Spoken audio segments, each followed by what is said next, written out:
हमारे पास ना जॉब की गारंटी है, ना हमारे पैसे की गारंटी है, ना जो है हम जो हमारी जरूरत की चीजें हैं उसको हम एक्सेस कर पा रहे हैं। रोज महंगाई बढ़ रही है। एक एमएलए का कैंडिडेट प्रधानमंत्री के फोन से नहीं बैठा और यूक्रेन का युद्ध रुक, तो झूठ का ना कोई सिर पैर नहीं होता है। आप नफरत फैलाते हैं, नफरत फैलाने वालों को आप फॉलो करते हैं, नफरत फैलाने वालों को आप प्रमोट करते हैं और फिर जो है विक्टिम कार्ड भी खेल रहे हैं कि लोग परेशान हैं, लोगों के अंदर गुस्सा है, लोगों के भीतर डर पैदा किया जा रहा है, नफरत पैदा किया जा रहा है। इससे देश जो है भावनात्मक रूप से कमजोर होगा। अगर आप हमारे टैक्स के पैसे से मुझे शिक्षा नहीं देंगे तो हमारे टैक्स के पैसे से जो आप 8,500 करोड़ का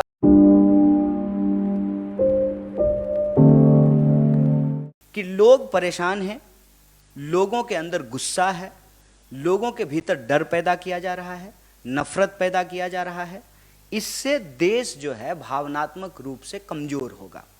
और कोई भी देश जब भावनात्मक रूप से कमजोर होता है, जब वो आपस में यूनाइटेड नहीं होते हैं, तो बाकी सारी प्रोग्रेस की बात जो है वो पीछे चली जाती है।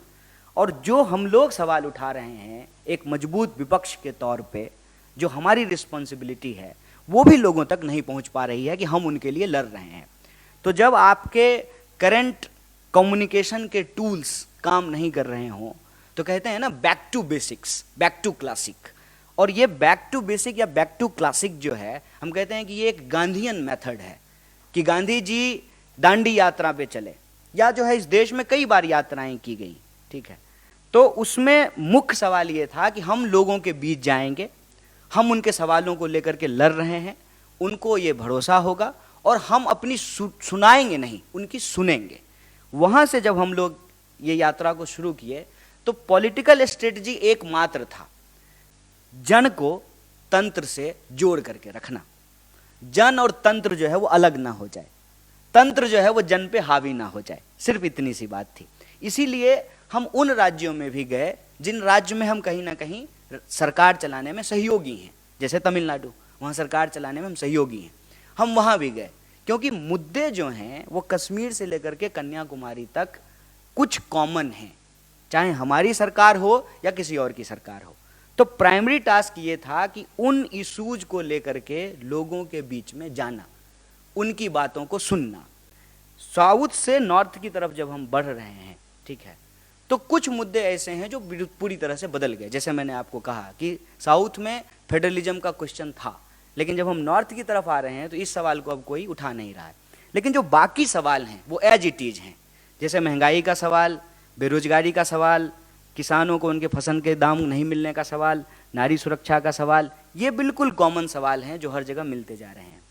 अब ये सवाल कैसे हल होंगे, इनको पूरा कैसे किया जाएगा, उस पे हम लोग एक बात कर रहे हैं कि अगर हम इस नीति को बदल दें कि आप टैक्स ले रहे हैं देश के लोगों का और बेल आउट कर रहे हैं अपने दोस्तों का, नारा लगा रहे हैं देश का, खजाना भर रहे हैं दोस्त का, इस नीति को अगर बदल दिया जाए तो बड़े पैमाने पे रोजगार क्रिएट किया जा सकता है।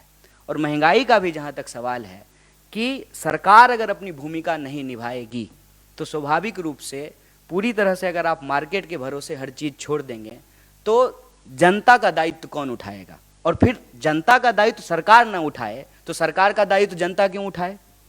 अगर आप हमारे टैक्स के पैसे से मुझे शिक्षा नहीं देंगे तो हमारे टैक्स के पैसे से जो आप 8,500 करोड़ का प्लेन क्यों खरीदेंगे। अब आप ये देखिए कि LIC में देश के आम लोगों का पैसा जमा है, LIC का सबसे ज्यादा शेयर जो है वो अदानी जी के पास है। तो हमारा पैसा लेकर के आप अमीर हो रहे हैं और हमारे पास ना जॉब की गारंटी है, ना हमारे पैसे की गारंटी है, ना जो है हम जो हमारी ज़रूरत की चीज़ें हैं उसको हम एक्सेस कर पा रहे हैं। रोज़ महंगाई बढ़ रही है। तो ये चीज़ें हम लोगों को समझ में आ रही है।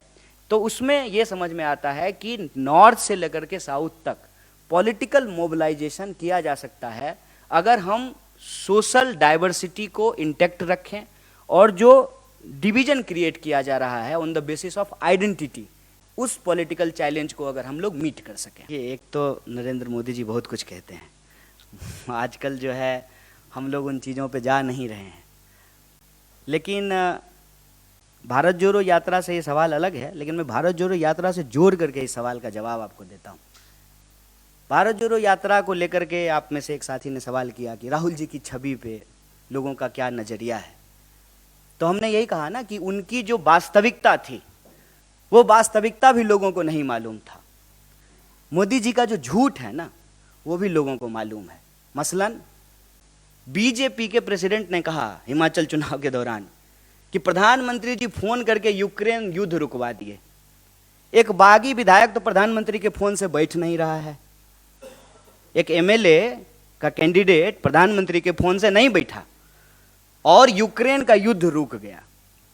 तो झूठ का ना कोई सिर पैर नहीं होता है साहब।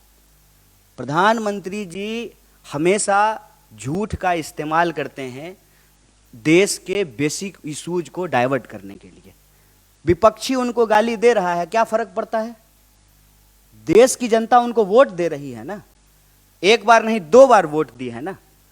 तो देश की जनता से जो उन्होंने वादा किया था उस वादे का क्या हुआ, ये जवाब उनको देना चाहिए।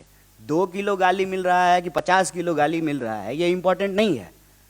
इस देश में गांधी को गोली मिली है और उसी से मिली है जिसका तस्वीर आप अपने जो है दफ्तर में लगाते हैं नफरत से। और जो है आप नफरत फैलाते हैं, नफरत फैलाने वालों को आप फॉलो करते हैं, नफरत फैलाने वालों को आप प्रमोट करते हैं और फिर जो है विक्टिम कार्ड भी खेल रहे हैं। गोली मिली है इस देश में गांधी को, और जो गोली मारने की बात करने वाले लोग हैं जिनके पिताजी नेता थे, उनको मंच पे बिठा करके बगल में परिवारवाद पे भाषण देते हैं। इसको कहते हैं कथनी और करनी में फर्क होना। ये सब बेकार की बातें हैं साहब। देश की जनता ने प्रधानमंत्री जी को मैंडेट दिया है और प्रधानमंत्री जी ने देश की जनता से जो वादा किया था उसको पूरा नहीं किया है। ये देश का सवाल है और हम जब देश घूम रहे हैं तो यही सवाल हमारे सामने आ रहा है कि देश महंगाई से परेशान है, देश बेरोजगारी से परेशान है, किसानों को उनके फसल का दाम नहीं मिल रहा है, महिलाएं असुरक्षित महसूस कर रही हैं, पहचान के आधार पर इंसान को लड़ाया जा रहा है, नफरत फैलाया जा रहा है। अगर देश भावनात्मक रूप से कमज़ोर होगा, भावनात्मक रूप से अगर देश इकट्ठा नहीं रहेगा तो देश की प्रगति में बाधा होगी। अगर हम चाहते हैं कि देश की प्रगति हो तो हमको महंगाई, बेरोजगारी जैसे सवालों को हल करना पड़ेगा और हम सब भारतीय हैं, इस भावना को मजबूत करके हम प्रगति की राह पे। मेरा मानना है कि लोकतंत्र में किसी भी व्यक्ति का क्या मुस्तकबिल होगा ये जनता तय करती है। किसी भी समूह का, दल का क्या मुस्तकबिल होगा ये जनता तय करती है। लेकिन हम आपसे यही आग्रह करेंगे सर कि तिल को तार ना बनाया जाए। गुजरात के लोगों की भी वही समस्याएं हैं जो समस्या हमको भारत जोड़ो यात्रा में तमिलनाडु से लेकर के केरल, कर्नाटक, आंध्र प्रदेश, तेलंगाना होते हुए महाराष्ट्र पहुँचे हैं और पता चला है। गुजरात के किसान भी परेशान हैं, गुजरात के नौजवानों को भी नौकरी नहीं मिल रही है, गुजरात के व्यापारी भी जो है जीएसटी और नोटबंदी से परेशान हुए हैं, उनके जो है उद्योग धंधों को नुकसान हुआ है। मेरा आपसे यही गुजारिश रहेगा कि देश के लोगों के जो बुनियादी सवाल हैं, इस देश का राजनीतिक विमर्श उसी के इर्द गिर्द होना चाहिए। मुझे ये मालूम नहीं है, लेकिन मैं बिना मालूम किए हुए ये बात पूरे आत्मविश्वास से कह सकता हूँ कि अगर मेरे द्वारा कभी भी कोई गलत बात कही जाएगी, बिना इफ बट के माफ़ी मांगूंगा। गलत गलत होता है, लेकिन वो कहे हैं कि नहीं कहे हैं इसकी जानकारी मुझे नहीं है। मैं बस इतना कहना चाहता हूँ कि गलत सबके लिए गलत है। हम प्रधानमंत्री जी नहीं हैं कि भ्रष्टाचारी होगा जो व्यक्ति कांग्रेस में रहते हुए और वही बताएंगे कि वो व्यक्ति भ्रष्टाचारी है, अगले दिन उसको बीजेपी में शामिल करा करके उसको सदाचारी बोलना शुरू कर देंगे।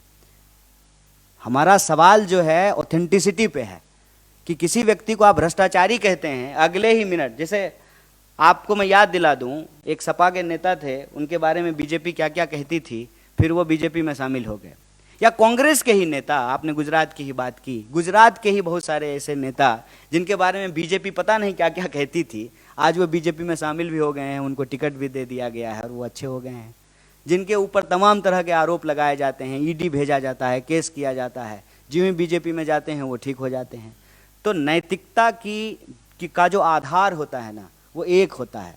ऐसा नहीं हो सकता है कि हम आपके लिए नैतिकता का आधार कुछ और रखें, क्योंकि आप सामने बैठे हैं और हम यहाँ थोड़ा ऊंची जगह बैठे हैं, तो हमारे लिए नैतिकता का आधार कुछ और होगा। गलत गलत होता है, कोई भी नेता बोले या कार्यकर्ता, उसको डोंट डिफेंड अनडिफेंडेबल। आपका सुझाव अच्छा है, लेकिन मैं बस इतना कहूँगा कि आप हमारे लिए महत्वपूर्ण हैं, चाहे जो मजबूरी हो। मीडिया लोकतंत्र की एक ज़रूरत है, लोकतंत्र का एक पिलर है, और शिकवा शिकायत अपनी जगह पे होता है, और ये होता है विपक्ष में जब लोग होते हैं तो शिकायत होता है, उसमें मैं ज़्यादा गिले शिकवे में नहीं जा रहा। लेकिन आप हमारे लिए महत्वपूर्ण हैं, तभी तो आज छुट्टी का दिन है, आज हम आराम करते सोते, लेकिन जो है हम आपके बीच आए हैं आपसे बात करने के लिए। जहाँ तक हमारे नेता राहुल जी का सवाल है, तो आप जानते हैं कि जो है वो मीडिया से जी चुराने वाले नहीं हैं, और लिखे हुए सवाल का इंटरव्यू भी नहीं देते हैं, और कोई ऐसा स्टेट नहीं है जहां प्रेस कॉन्फ्रेंस नहीं कर रहे हैं। अभी फिर उनका जो है महाराष्ट्र में प्रेस कॉन्फ्रेंस होने वाला है। और ये मैं फिर से एक तुलना कर देता हूं, विपक्ष पर आप सवाल उठा रहे हैं, स्वागत है, आग्रह है कि सत्ता से भी पूछिए। प्रधानमंत्री जी ने आज तक एक भी प्रेस कॉन्फ्रेंस नहीं किया है। Thank you.